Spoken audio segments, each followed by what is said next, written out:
Welcome to Save Your Sanity, help for handling hijackals, those difficult, toxic, and often disturbing people in your life.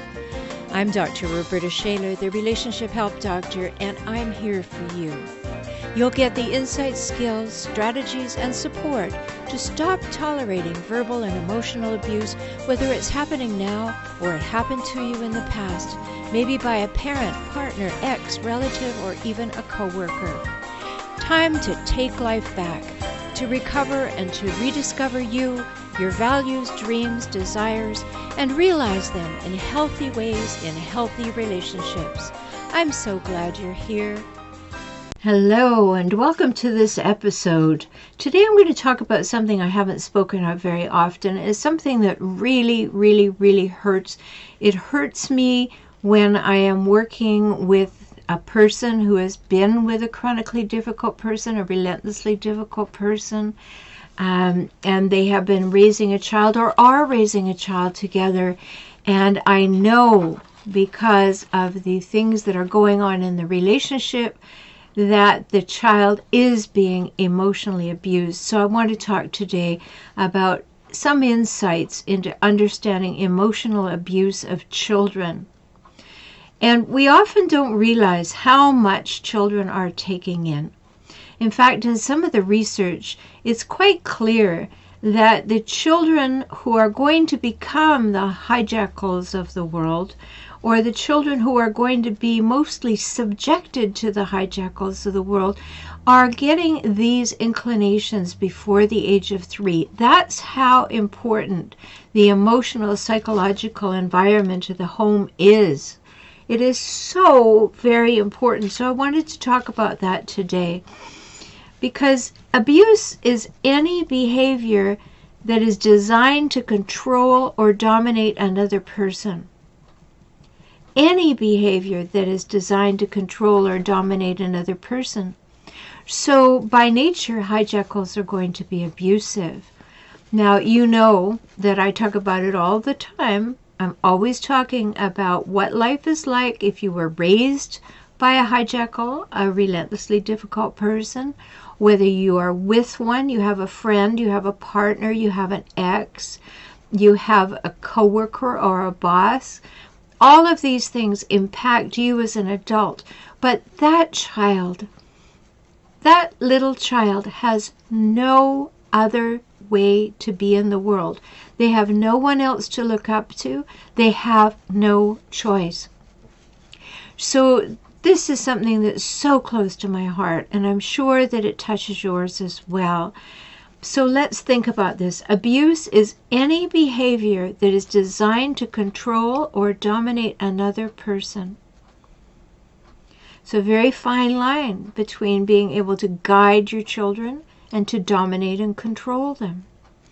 And whether that domination and control is through fear or humiliation or intimidation, maybe isolation, and then that nasty one, guilt, or blaming all the time, or manipulation, or denial, all of it is emotional abuse.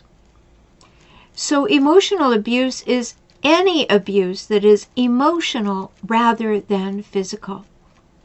So what does it look like?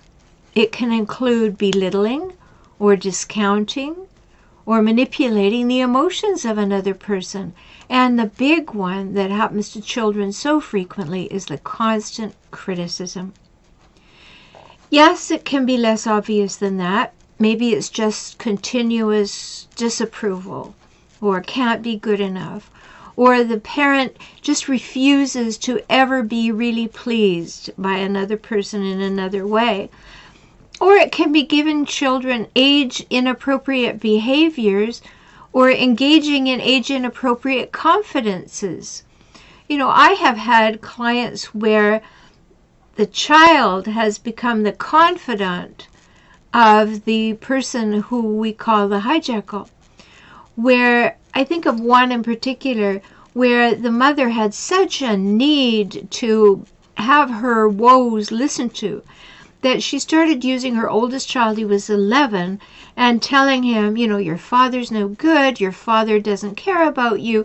She just needed to unload, and she would also go so far as to tell that child all about her marital difficulties and made him into an adult. Absolutely took away his childhood.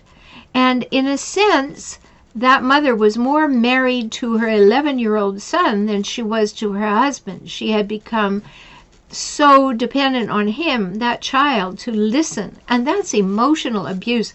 That child had absolutely no experience to even know what his mother was talking about. And yet he knew that it made him special to be listened to and to be part of that confidant, that confidential information. And so a very, very seriously disturbed bond was created between that mother and that son. And so that's what I mean by age-inappropriate confidences. And when a parent tries to engage a child to take his or her side, like it was in that case against the other parent, that is emotional abuse. And there are many other things that are. And I'll give you a few. I know that these are a few from a book called The Psychologically Battered Child. And I found these on a website called preventchildabuse.org. So I'm going to talk about the ones that were listed there in my own way, but just to go through the behaviors that are listed there. So one that I know very well because I was raised by a hijackal set of parents, which is the rejection. And interestingly enough, emotional abuse can occur, of course, when there is no hijackal parent. Just somebody who is in a bad mood or has an anger issue or didn't want the child and therefore takes out their resentment on the child. So it's certainly not limited to having a hijackal parent. But I'm talking about that as we go through here because the show is about dealing with a hijackal and help for handling hijackals. So I will bring that in, but you don't have to have a hijackal parent to be emotionally abused. And rejecting a child can feel rejection. I don't know if you knew this or not. The child can feel rejection in the womb. Really. You can feel like you're not wanted, that you're coming into a hostile environment, that the children can hear before they're born. They're aware of what's going on. And that's where it all begins. So rejection.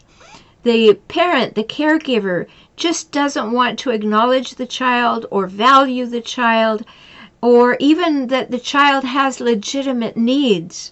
That seems to be impossible. And if you had a hijackal parent, what the hijackal parent will do is they'll overindulge you in praise when you are doing something that makes them look good.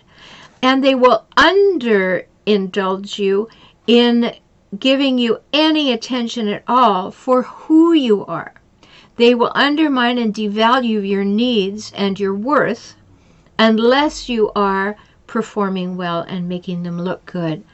Now, that's an awful situation for a child that doesn't have a talent or some ability to make their parents look good.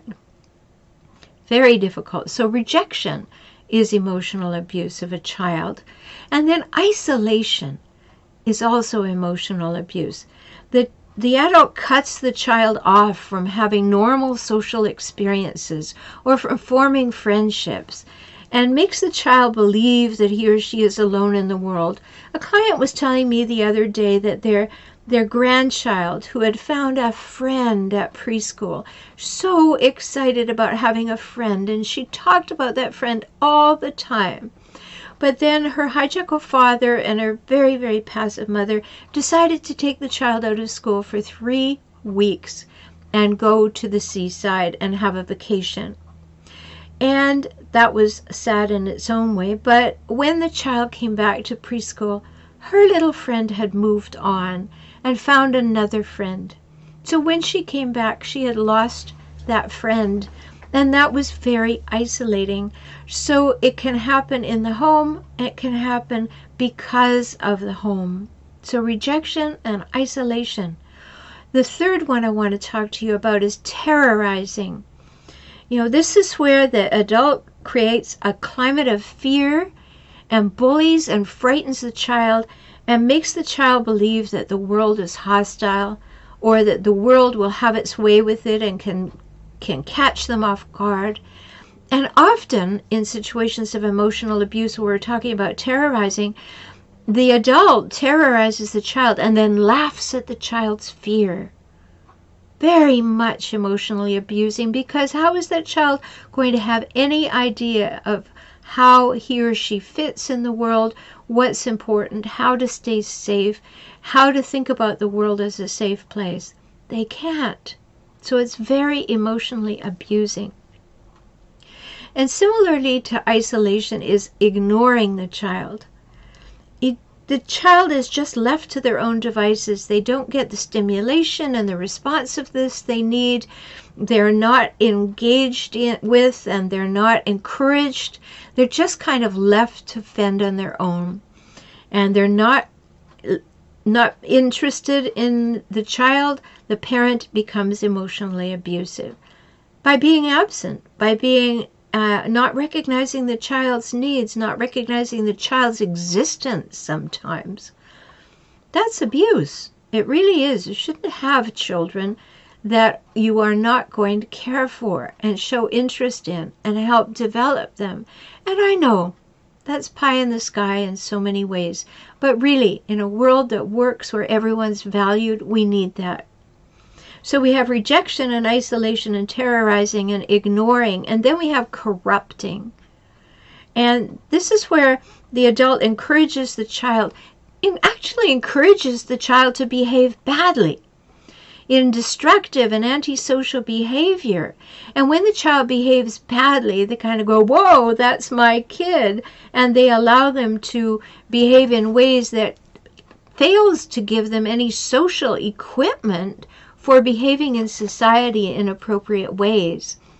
Again, I was with a client the other day where the hijackal father, who was now an ex, was actually observed because there was an event that the mother had to go to, and she observed that the child, who was usually quite well behaved with her, was behaving outrageously and badly and rudely, and he was being encouraged by his father. He was, yeah, that's my kid. Yeah, it's all right with me that child speaks that way. Yeah, well, just so horrible.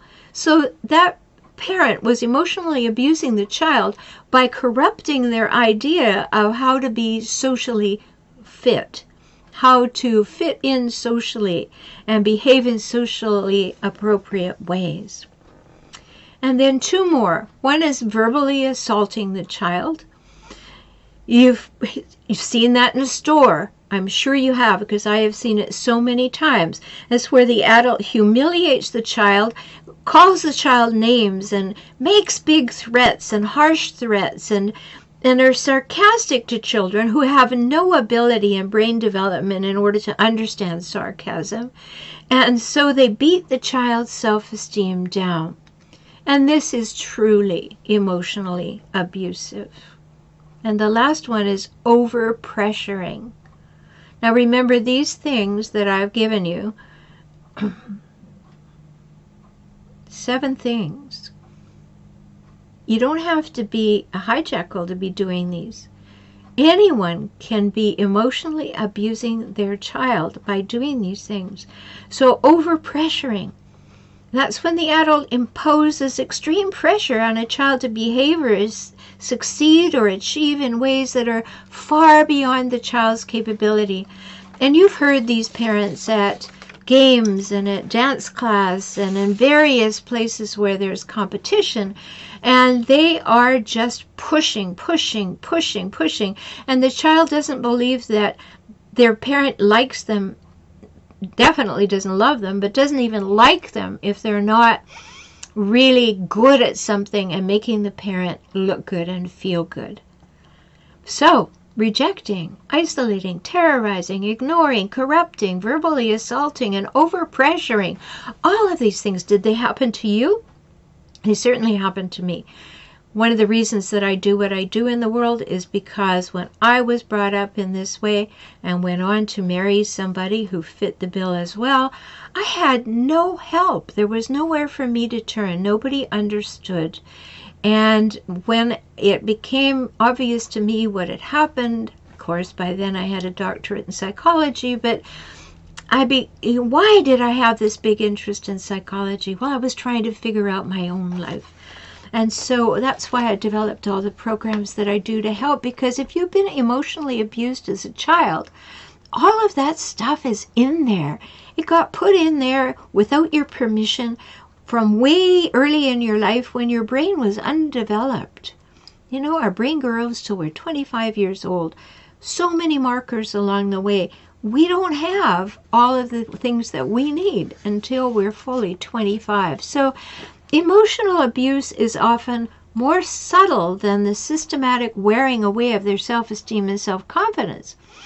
Emotional abuse cuts to the core of a child's being and creates scars and impressions and perceptions that are far deeper and longer lasting than physical ones. So an attempt to distort or undermine a child's perception of the world is emotional abuse. So for the rest of the episode, I want to talk to you about an example that happened fairly recently when I was talking with a client. And she told me that her husband, and you know, I have clients in many countries because I do my work through video conferencing. So I know that this applies throughout the world and in many cultures that I have interacted with. And this woman told me that her husband, without talking to her, had told the children that they were getting a divorce. Imagine what this potentially did to the children. So the husband did not confer with his wife, did not make a decision or any agreement, just wanted to be the one who told the children. So there are many things that are wrong with this in this case. One, the parents had not even yet decided between them that they were going to get a divorce. And now he's off telling the children. The parents did not have a conversation with the children together. Now, if they had decided they were going to tell the children, it's very important to tell the children together, if possible. What else is wrong? The children, in my opinion, were being used as pawns in the game of make mommy wrong. And that's what this father did. He was making a case for make mommy wrong. Another thing that was wrong with it were the children's lives were disrupted by information that could only cause an emotional upheaval for them. And in this case, this information was inaccurate. And that's terrible. What are you going to do then? How are you going to go back? You decide not to get a divorce, and you've got to go back and tell the children that daddy misspoke? It's all going to be on mommy again. I can bet you that that's what's going to happen. So the children were very, very, very unhappy. They were very disrupted. It was horrible. And then again, another thing, the parents may not be getting a divorce. So that's leaving the children confused and unnecessarily upset. And the last thing that I saw that was wrong with this case immediately was the father was attempting to get the children to be on his side. He was attempting to alienate the children from their mother already.